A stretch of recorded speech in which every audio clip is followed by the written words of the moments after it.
Welcome to the Newburyport Literary Festival. This is our 20th year, our 20th anniversary, which we've been celebrating in Newburyport all weekend.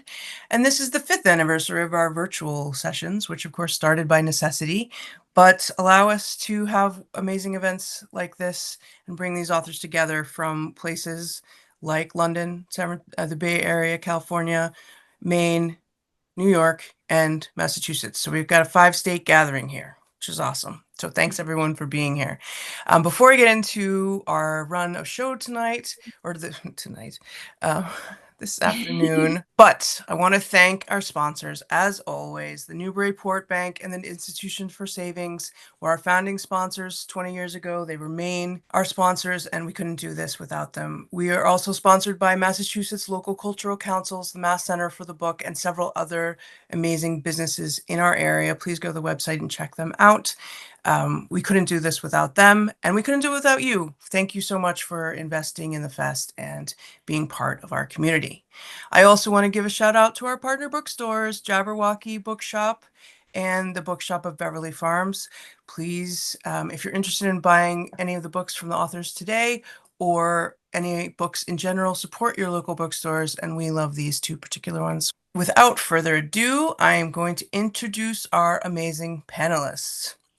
To start, we have Cebo Campbell, who is an author and creative director based in Brooklyn, New York. He's winner of the Linda L. Ross Creative Writing Award and Stories Award for Poetry. Cebo's work has been featured in numerous publications. He is the co-founder of the award-winning creative agency Spherical, where he heads a team of creatives in shaping the best hotel brands in the world. Sky Full of Elephants is his debut novel. Susanna Kwan is an artist and writer from San Francisco. Awake in the Floating City is her first novel. Benjamin Resnick is the rabbi of the Pelham Jewish Center in New York. Ordained in the Jewish Theological Seminary of America, he lives in Pelham with his family. Next Stop is his first novel. And our moderator, Liberty Hardy, has worked as a Hollywood book scout, a Book of the Month judge, an indie bookseller, and more. She presently works as a senior contributing editor for Book Riot and is the co-host of the popular All the Books podcast.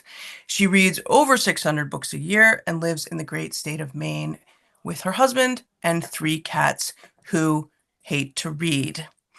Thank you all again for being here, and I hope you have a great conversation. Thanks, Leslie. I am going to start out. First of all, hi, welcome, hello. This is very exciting. And I'm going to start out by asking you a pretty easy question.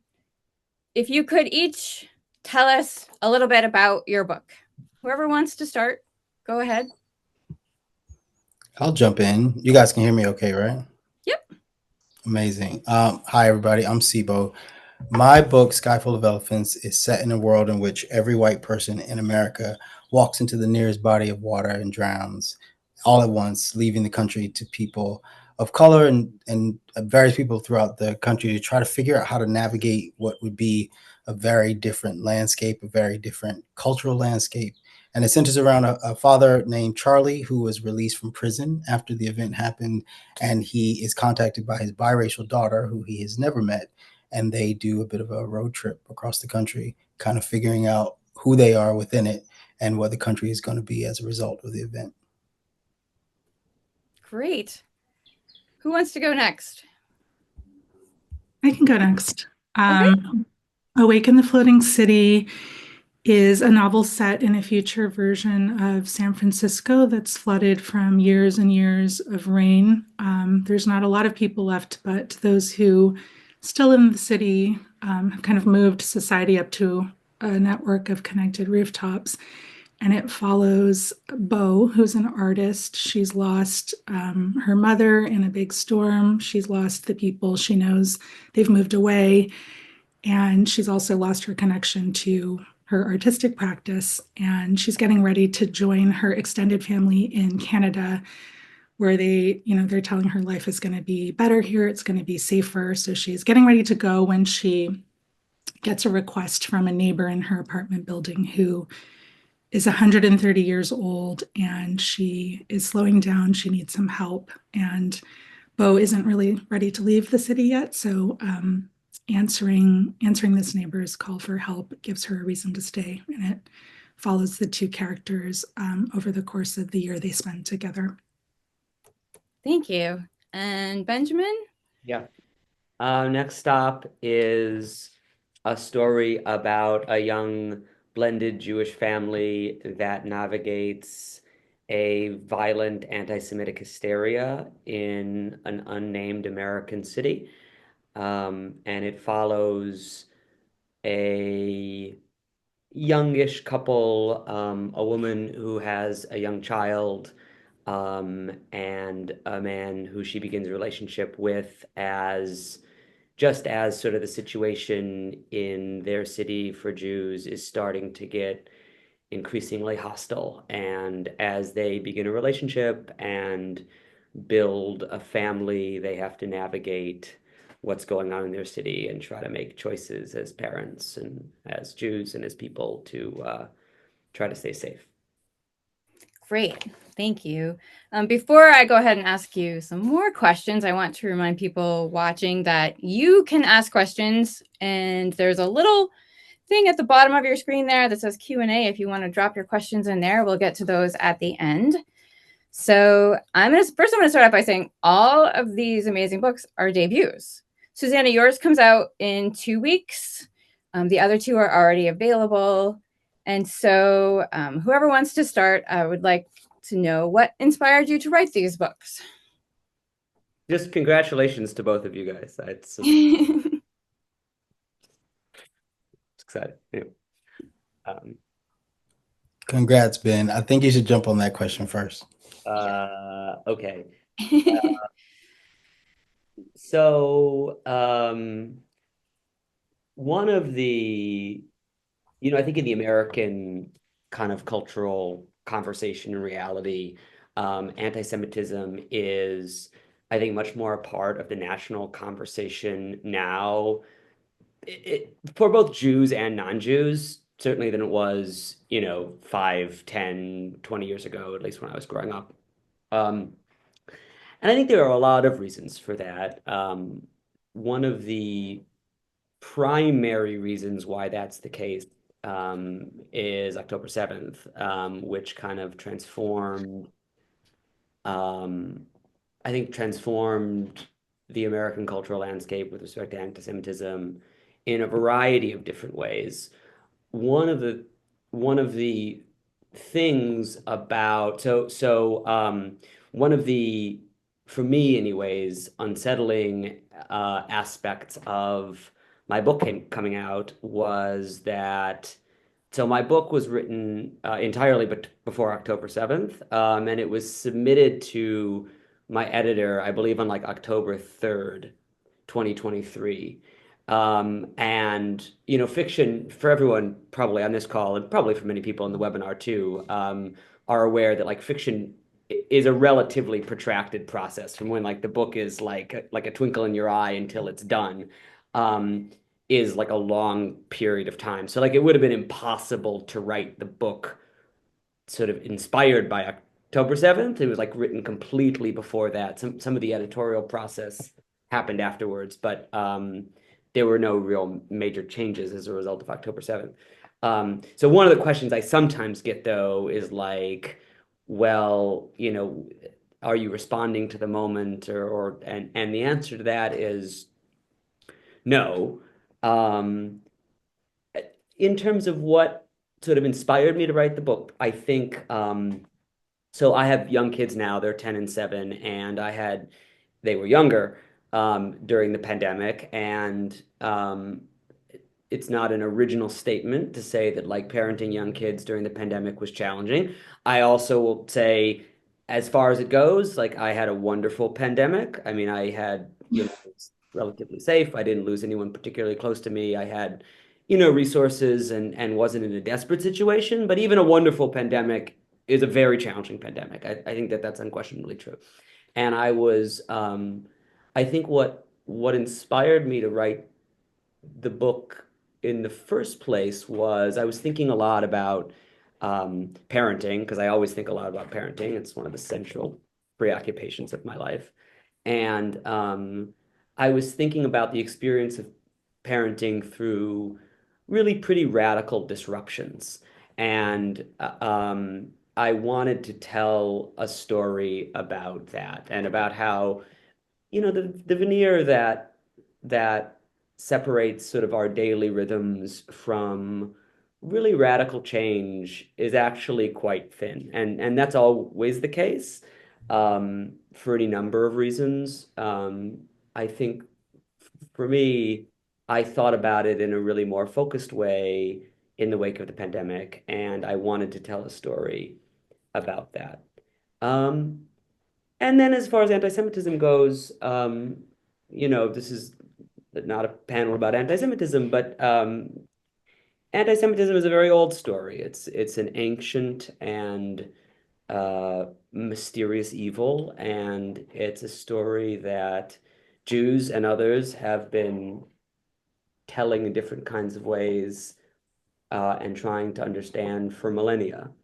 And I was drawn to that because it's a story that Jews tell a lot. And as a Jewish parent, it's a story that I think about how to frame it for my children and also how to keep my children safe. And so, yeah, I'll leave it there.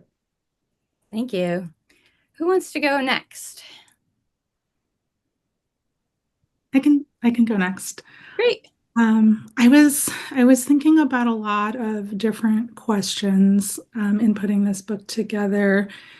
As a third generation resident of San Francisco, I was having this experience of like going to a neighborhood for the first time in 6 months and finding it unrecognizable. Like the businesses had turned over, there's new construction, and just like this cumulative experience of seeing recognizable aspects of my home. I've lived in San Francisco for most of my life, and seeing those landmarks and memories just kind of disappearing. And it made me think about, well, what is the next generation what kind of relationship are they going to have with this place? And so I ended up creating this character, Bo, who belongs to the generation after mine, and this older character who, in reality, they would never meet, but I wanted them to have this direct relationship with each other and like just make those connections between their lives visible. I was part of the character Mia, who's 130. I borrowed a lot of her traits and her life details from my own grandmother and people of her generation. But my last living grandparent died 12 years ago now, and then when that happened, I had this response that I think a lot of people have, which is, oh gosh, when we lose a generation, we lose so much of our history. And I was also watching like my own mother aging and thinking about caregiving and how like this book takes place in a future that is made up. And one of the questions I was sitting with was what's not going to change. We can't predict the future. We have a lot of clues and guesses about what could happen, but we're always going to depend on that labor of care. So I knew pretty early on that the two characters would be connected through this relationship of caregiving. Lots of other inspirations, but I'll leave it there. Thank you. And Cebo? Yeah, those are really fun answers to know how you arrived to your books. I had a weird, funny story. My book is a quite complicated story, but the concept came after I was watching Ferris Bueller's Day Off, which is a funny thing to be watching in the context of this. But the truth is I was in New York, and whenever when I'm having like a really tough time, I will watch 90s movies. That's a recipe for making me feel better automatically. And I was sitting and watching Ferris Bueller, and we know the story. We all love the story, right? This kid who, he decides to skip school, and he gets his friends to skip school. One, he has the audacity to look at the camera the whole film, which is remarkable. And then he impersonates a cop, he steals a car, he changes his grades, he does all this stuff, and by the end of the film, he's in a parade singing Donkashay. And I know the feeling of watching that film every single time and seeing him, on this parade, and feeling just excited and exuberant, and like I had somehow bested everyone with my wits. And so as I'm watching this film, I'm rooting for his mischief, as we do in that film. And I suddenly thought, what would happen if I were to take Ferris Bueller and change him for Trayvon Martin? Would that story still work? Would we still, desire his mischief to win out in the way that we do Ferris? And I knew the answer, and I think everyone knows the answer. I think everyone that I ever say that to, they all go, "Yeah, I don't think that would work." And so how startling that truth was sort of began the question in my mind. And then I thought, well, I'm going to write a Ferris Bueller book. I'm going to write the Black Ferris Bueller. I'm going to write Trayvon Martin in a Porsche doing all the crazy stuff, and we're going to root for him. And as I started to create this character, and he had the same audacity, he had the same desire for mischief. When I applied the rules of the world as I understood them, the story fell apart. And I couldn't tell if it was because of my understanding of the world or if it was just because of my own traumatic experiences. Why couldn't I picture this character? Why couldn't I center that type of character in a narrative and me believe it, not let alone someone else? And so Toni Morrison is one of my favorite writers of all time. If not, she's definitely the favorite writer, but she often talked about writing beyond the white gaze. And so I thought, well, what would it look like if I removed it entirely? And that translates into something that creates a dystopia in that the world is affected. But initially the idea was but to create a clear pathway in order to one to actualize themselves through whatever means they would like, to just be entirely free. And so I walked down the street in Brooklyn right after I had that idea, and I went to a coffee shop, and I went, what would this coffee shop be like if there were no white people? And I immediately was like, well, there are only two of us in here, and then two non-white people in this coffee shop. But then I had questions about where would the beans come from, right? Like who would have the planes, who would fly the planes, who would own the planes, who would get the gas in order to fly to Costa Rica and even get these beans? Like I couldn't figure out how the world could operate without the sort of pillars of our understanding. And so I thought, I'm going to figure out a book that reimagines it so that we can all reimagine it. Because I think, when we think about dystopian books, we think about them as a sort of destruction of the world. And I was going, I just want to reimagine it. And let's see what that looks like. That's great. And that actually kind of ties in with my next question, because each of your novels has elements of the fantastical. They have cataclysmic events that happen. And were there other elements that you needed to be realistic to have those other parts that, we've never seen before, like happen? Did you do any research? And so, Cebo, I wanted to start with you because I read and watch a lot of dystopian and apocalyptic fiction movies. And one of the complaints that people have all the time is that gasoline expires after like 6 months. And yet you see a character hop in a car like years down the road and just take off. And people are always complaining in the comments about that. And so you kind of found a way around that. You have electric cars, you have, solar panels and sun energy. It doesn't always work out for them, but it's like a different kind of thing. And I wondered like how much research went into it. And like I asked earlier, did you need some parts? You started saying this, like you needed like some things to be realistic. Like how would that work? Yeah, I think with dystopian and speculative fiction, it's a requisite that you try to make it human. If you go too far in one direction, you lose all of the reader's ability to engage with that piece. And you can look at science fiction books like Dune, where you still have to have a human connection. And so I wanted this story to be grounded in something real in terms of a relationship, but that relationship would naturally be significantly affected by the dynamic of change, the dynamic of that like huge shift in the world. And then as I started to try to imagine it, it was really interesting. Just the idea in my mind, just walking around, the idea in my mind forced me to go, this wouldn't work, or this wouldn't work. How would I have to think about this? And so I challenge people. I go, just imagine walking into, an airport. Imagine walking into a bus station. Imagine going to a restaurant and going, what would this look like if there were no white people here? what it transpires is this really, really illuminating sort of realization of the vacancies that would exist, in which none of us likely on this call really occupy, and that's women, that's Jewish people, we just wouldn't occupy those spaces, not in the way that we aspire to.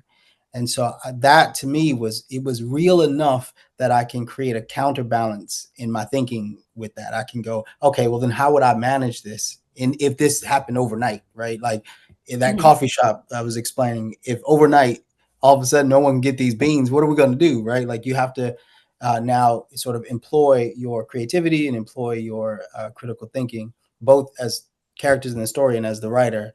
And so I was sort of forced to respond to the new reality with trying to navigate it. And first, I did do research, and I was researching mostly statistically, like what for example, when I did the airport scene, a lot of it was what is the percentage of actual pilots that are non-white, and it was something like 4.2%.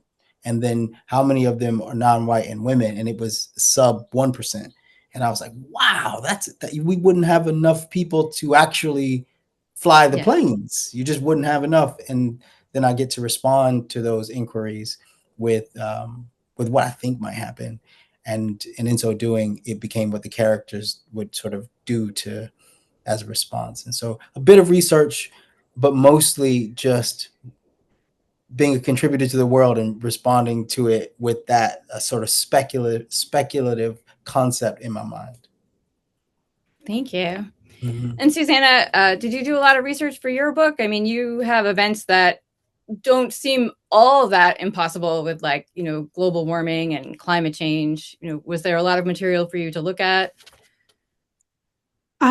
I did do a lot of research, but it was mostly for like the historical aspects of San Francisco. And I did also look at like sea level rise projection maps and like, I don't know, green cities that are planned in other places, just to have this sense of how people are creating and thinking about future worlds.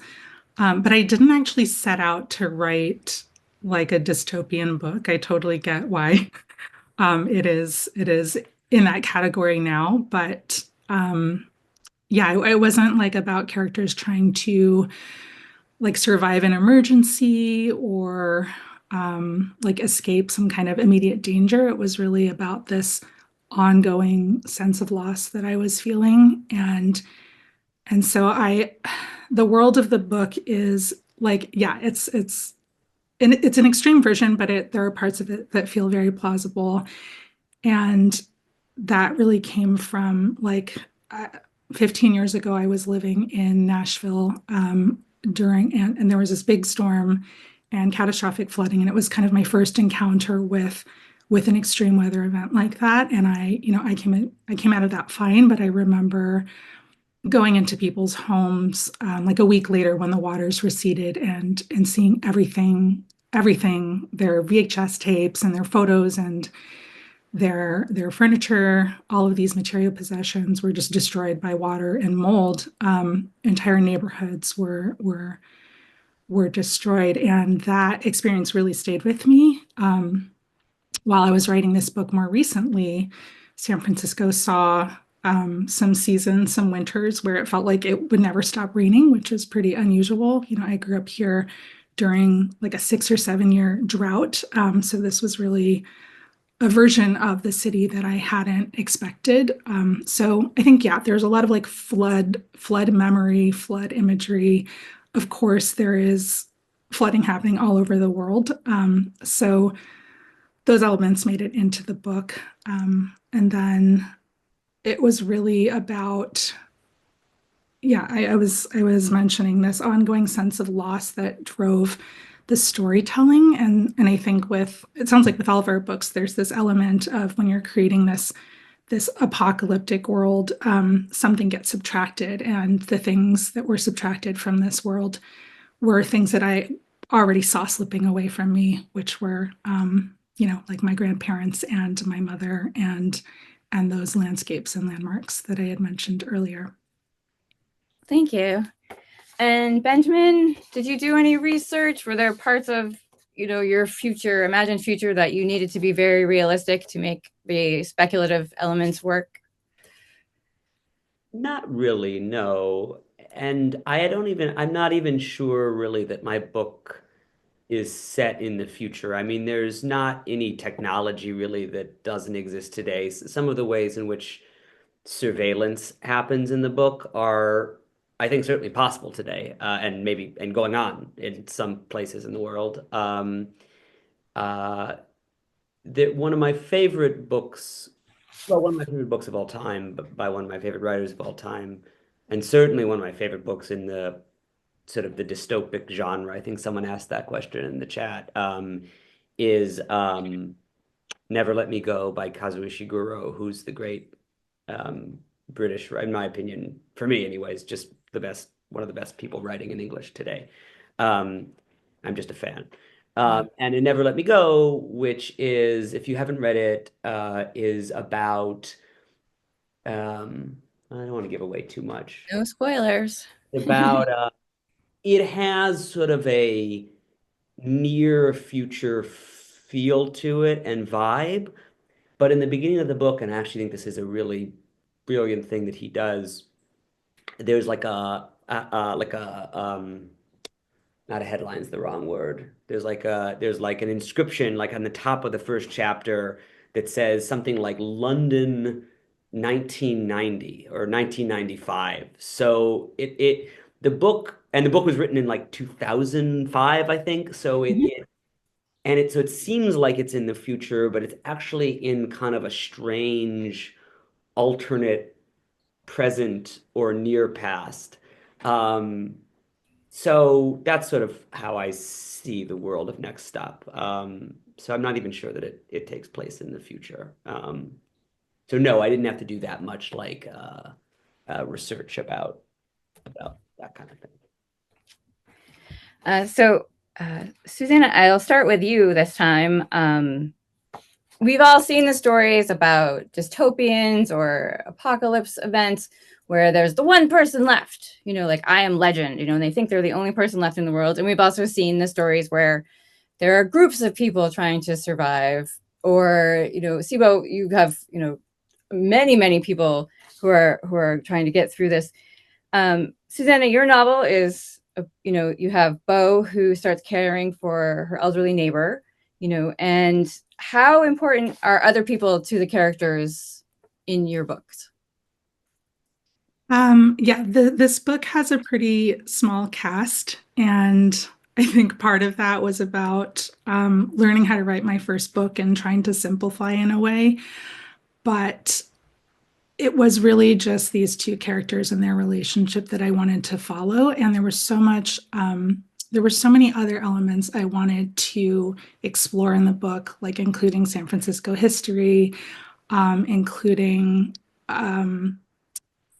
just like being immersed in the landscapes of this place. And that was all starting to take up a lot of room too. And so I think, the shape of the book was really, it was narrow from the beginning, and where I wanted it to be expansive was not in like a large cast of characters, but was in making room for all these different versions of the city and periods of the city.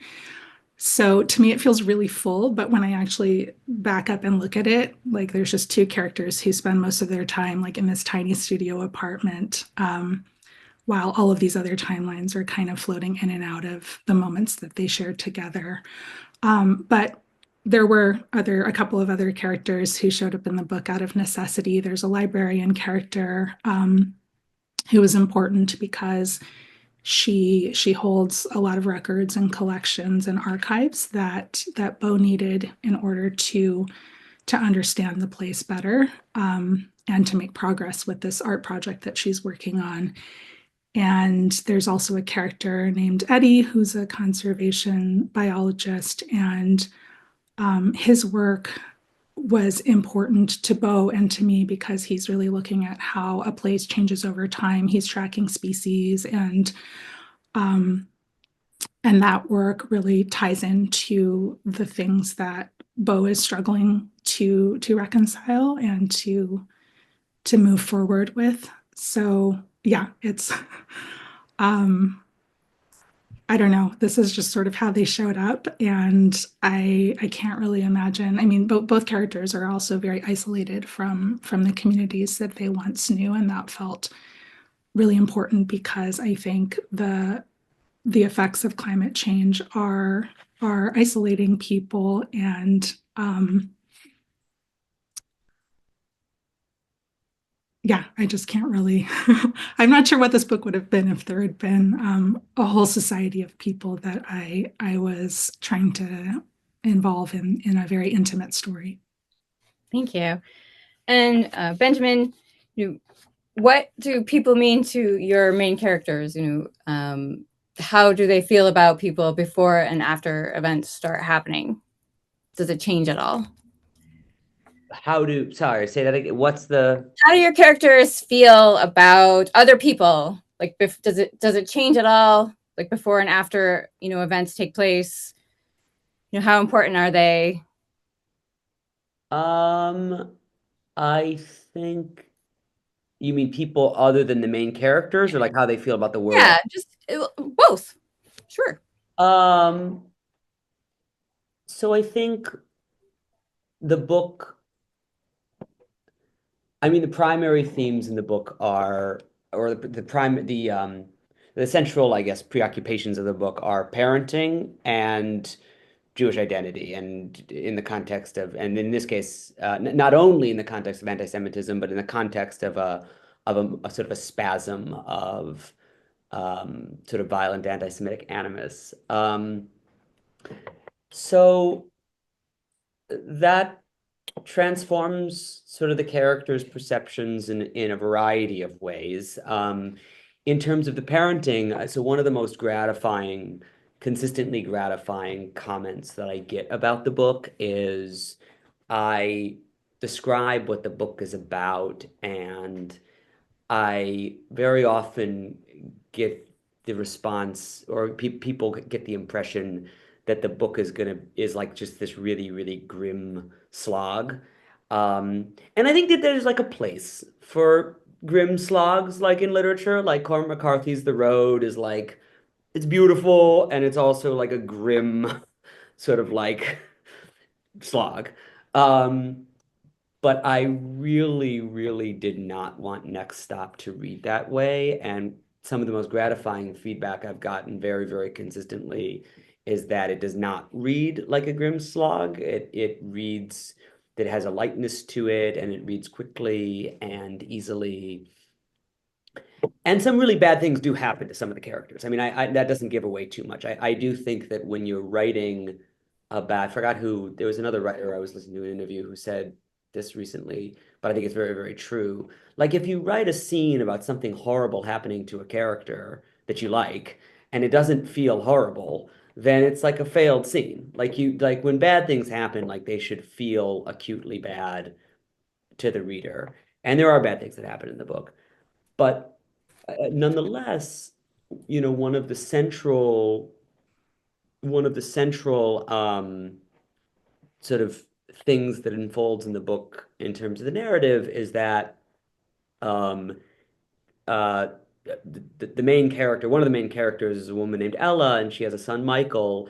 And as she begins to date this man, Ethan, they sort of fall in love and have a love affair. But Michael and Ethan fall in love and have a love affair too. And Ethan doesn't have any children of his own. And the book is as much about this kind of very deep transformative relationship between, and Michael doesn't really have a father figure either. And so the book is as much a love story about Ethan and Michael as it is a love story about Ethan and Ella. And so sort of watching that change and watching sort of someone become a parent was something that that I was very interested in. And Michael, of course, Ethan, of course, in the book becomes a parent in a different way than I became a parent. Um, I have biological kids with my wife, so that's how I became a parent. Um, but sort of watching a character experience that transformation was something that I really wanted to tell a story about, and tell a beautiful story about. Like I not and I because I think that like um and it's always, I think this is always the case, but in the context of, horrible things happening, life like also goes on, and people get married, and people have families, and I think that that's always the case. So um it was important to me to sort of preserve um some of the lightness and joy in the characters' lives as they were experiencing changes that were not related really to changes in the world, but to changes in their life, and that felt very important to me. Um, the other thing that happens, and I was interested in exploring this in a variety of ways, is and this is, I think, of all of the things that because the book exists in like a post October 7th reality, even though I conceived of it in a pre-October 7th reality. And at least like in the Jewish community, I think one of the things that the book got really right, not that, I mean, I could look the history and you would know that this was right too. It wasn't like I dreamed it up, but the way a lot of the Jewish characters conceive of their relationship with the non-Jewish world transforms, and transforms in different kinds of ways. Like there's not a lot of agreement among the different characters about how exactly to think about their lives and to think about the non-Jewish world in the context of this chaotic situation. And Ethan and Ella have begin in different places, and then they kind of switch and flip, and that too was something that happened during the pandemic. I think like they were kind of different and inconsistent ways in which people's relationship with the world was transformed, and so that happens in the book in a variety of ways.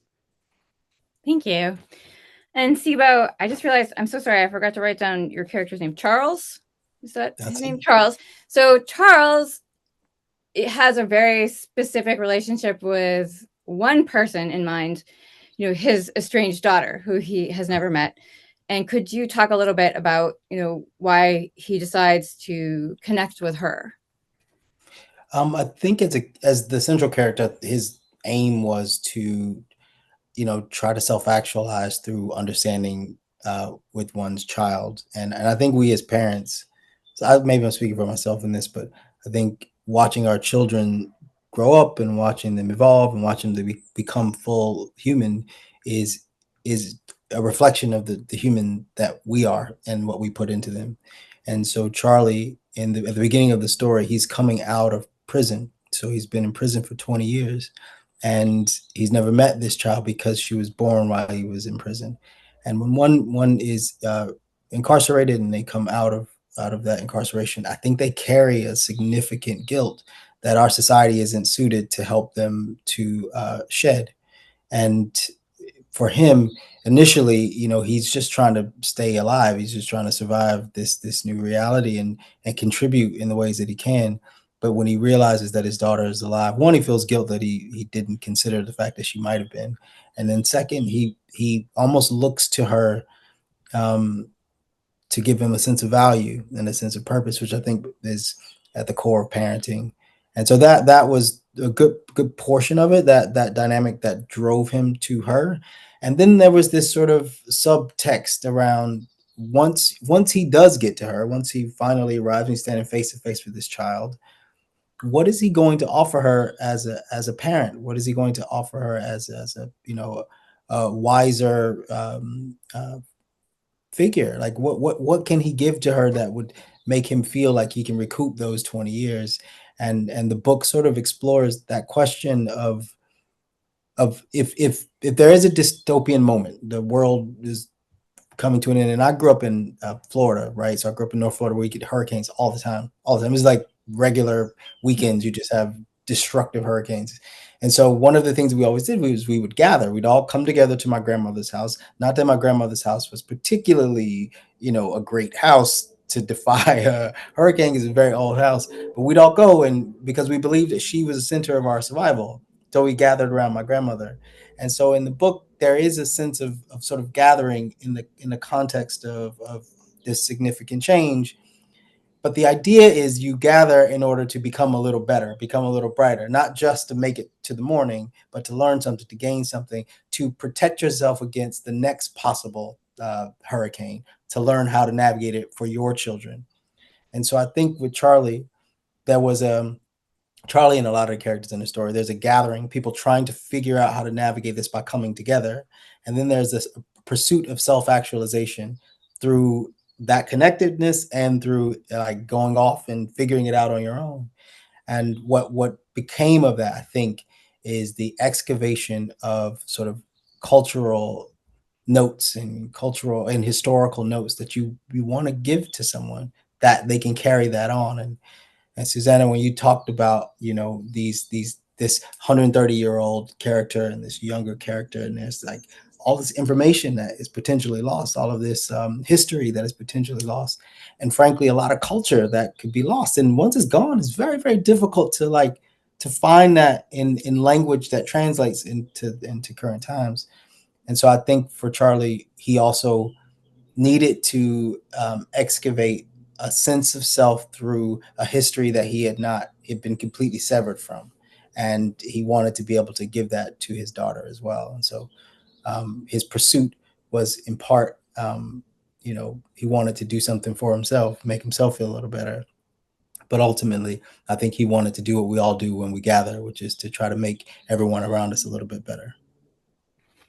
So before I ask you my next question, Cebo, I just want to ask you really quickly because you brought it up. Did your grandmother inspire the elderly woman at the beginning of the book that That's a good you meet? question. She was really rad, and I liked her. She did. So this is one of the questions that I get quite a lot, and it's more complicated an answer than people realize. But the truth is there's two moments, significant moments in the book when Charlie leaves DC and he goes and he meets Ethel, and when Sydney leaves for the first time, who she encounters. So when Charlie meets Ethel, the whole land is burned to the ground, and he arrives to this house, and there's this old, almost ancestral woman who gives him wisdom. She, gives him food, nourishes him. She reorients him to a sense of self and says, go be who you're going to be, right? He literally has to drive into the blackness, and he arrives to this woman who is, in my mind, she was an ancestor, and she was sort of his psyche projecting out, whether he realized it or not, sort of like a representation of his psyche.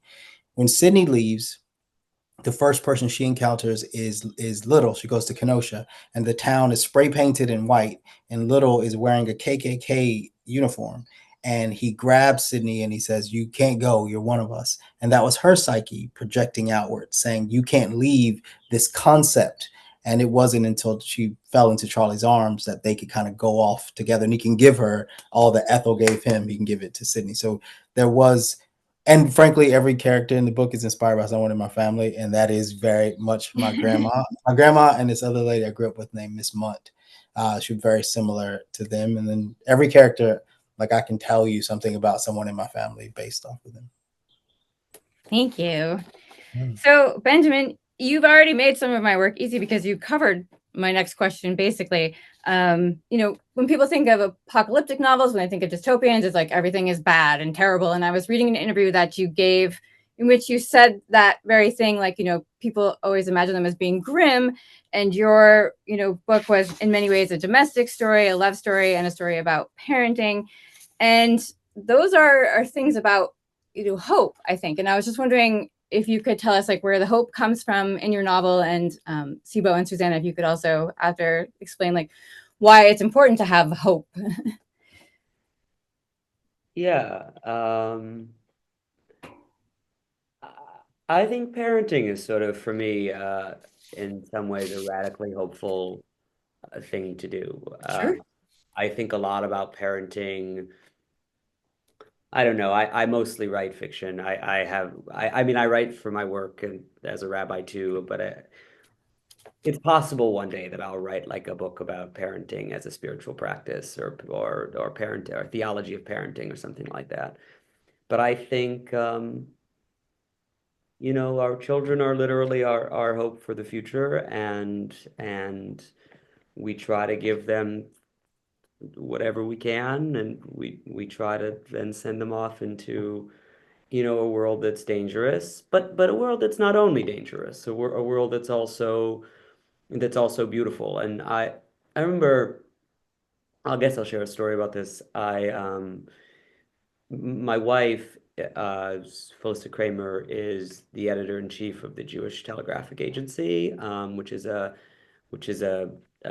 wire service that covers the Jewish world. And I'm a rabbi, and I also wrote this book, right? So, and I don't know about the others on the call, but my wife and I are not terribly careful about what we say around our children. Like, maybe we should be, but we're not. And in the immediate aftermath of October 7th, um, but because what are you talking about? You talk about your work with your spouse and what's going on and whatever. Like, there were very few conversations, and I'm working as a pulpit rabbi, and right there were very few conversations that my wife and I had for like several months that didn't in some way touch on really, really scary stuff. And we had like an 8-year-old and a 5-year-old at the time, and they like heard a lot of stuff. And I remember one night, probably it was in like February or March or something like that, of 2024.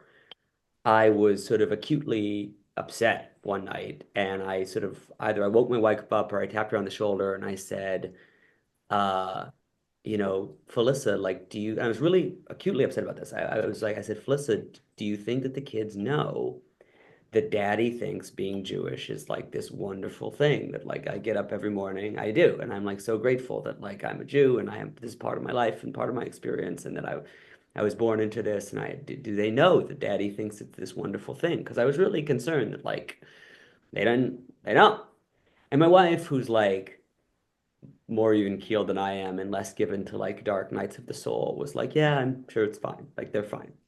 Um, and she was right, but I wasn't convinced until that week or like the week later, I gave a sermon. And one of the wonderful things about having any job where you like give sermon, you get to work out your ideas and then you get immediate feedback, which is helpful as a writer. But I gave a sermon where I shared this, and I had a congregant who's I love. She's an older woman. She's actually a writer too. Her name is Gloria Goldreich, and she wrote a book called Leia's Journey back in the late 70s that won the National Jewish Book Award back then. And she's just an incredible woman on so many ways, and I've learned so much from her. Um, and she came up to me afterwards, and she's like very short, and I'm also short, but she came up to me afterwards, and I was looking down at her, and she took my hand and she said, "Ben, I'm sure that they know, and it's gonna be okay." And so like my kids give me hope, but also like my elders also give me hope because like they know a lot and they're still here, and I think we're all gonna still be here, like, and and so. That was amazing. Thank you. And Susanna, where do your characters find hope in your novel? Yeah, I think this book is very much about holding like joy and grief at the same time, about being able to stay attentive to like what's beautiful about life and what's devastating about life simultaneously. And like a few days ago, a friend of mine was really excited about the book, and she's like, I bought a copy, but like, does it have a happy ending? And I was like, it's not like it's not a happy ending. It's not a happy ending. Um, and I think what I was able to articulate for myself later was it's not a happy book, but it's one that's really full of love. And I think hope plays into that in the sense of like I'm a big fan of the writing of Rebecca Solnit, and she writes so much about hope, which she describes as like essentially an embrace of the uncertain, and as holding a perspective that a different world is possible. And I think that's, yeah, I think that is something the whole of my book holds as well. It's about like the world that we're making together. It's about children and the history and the reality that they will inherit from what we are creating collectively together. Thank you.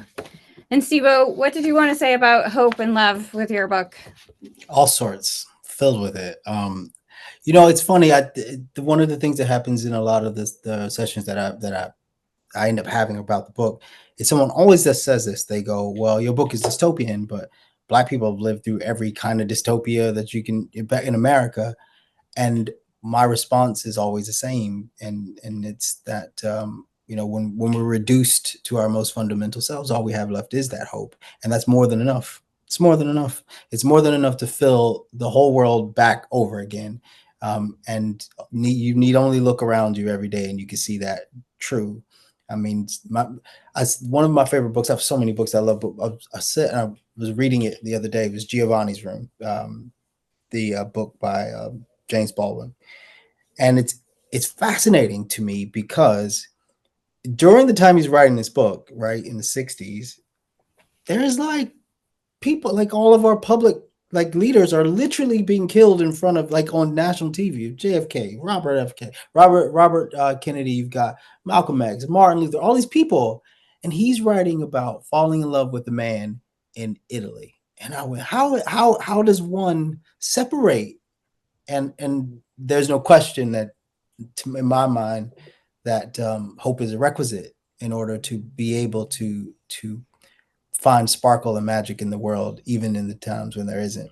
And so, in my book, I think it's pervasive. I don't think I could write the book without a great amount of hope, and it certainly, I think, it ends in a very hopeful note.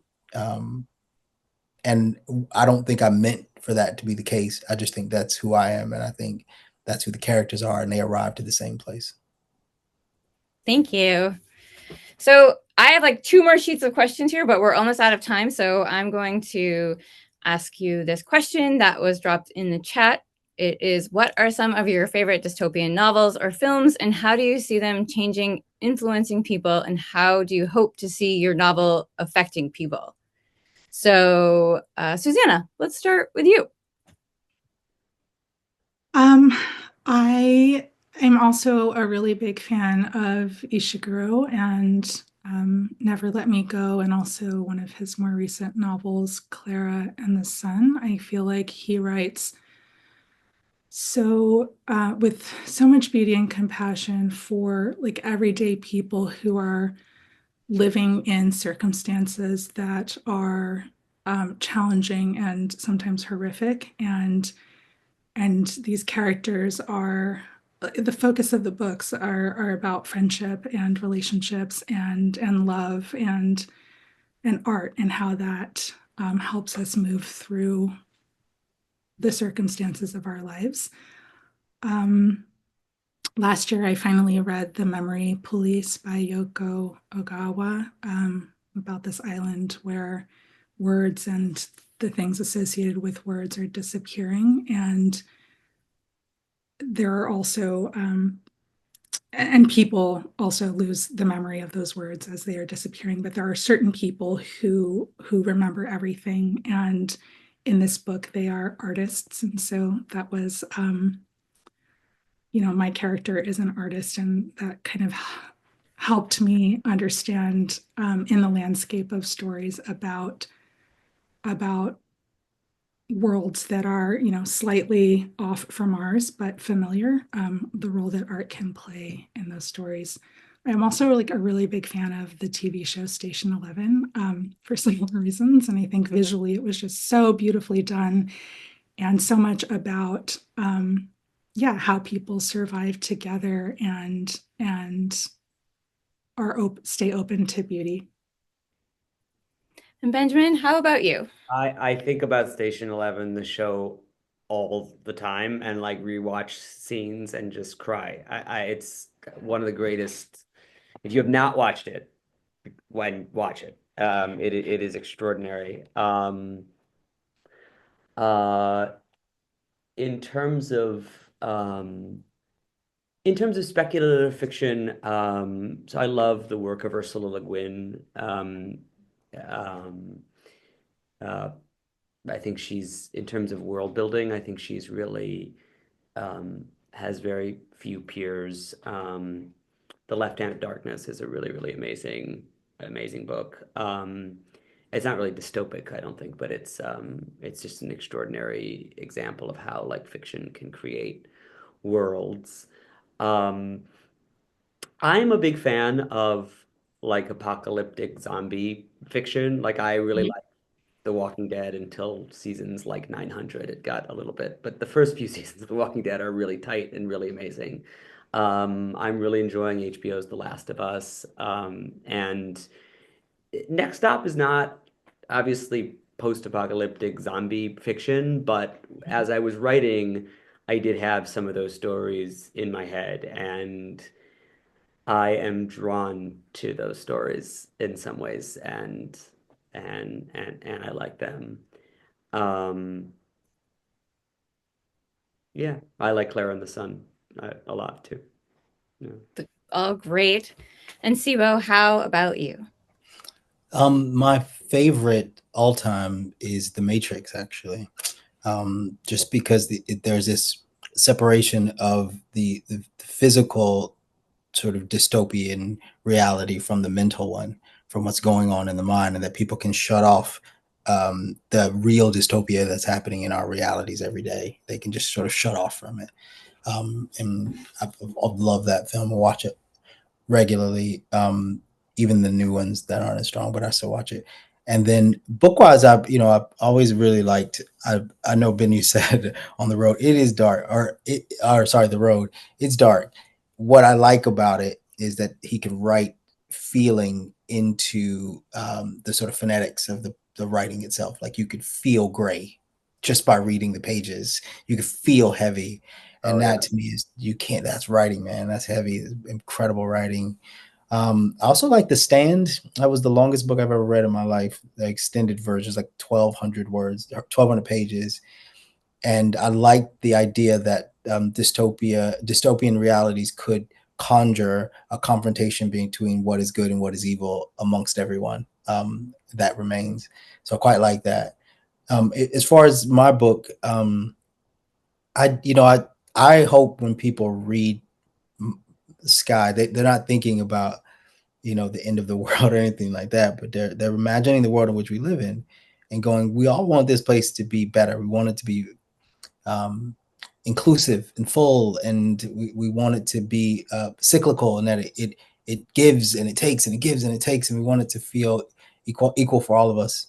And so, I encourage people when they read the book to step out of the pages of the novel and walk into your reality with the speculation superimposed over your eyes, and see if you see the world a little differently. And my great aspiration, I think, is that. Thank you. Well, this was an amazing conversation. I wish that I could ask you like 50 more questions, but our hour is up. But thank you all so much for talking with us. Like I said, Benjamin and Cebo, their books are available now. Susanna's comes out May 14th, 13th, something. I'm trying to think of the Tuesday. In 2 weeks, we'll say. And please, pre-order them or order them from these bookstores.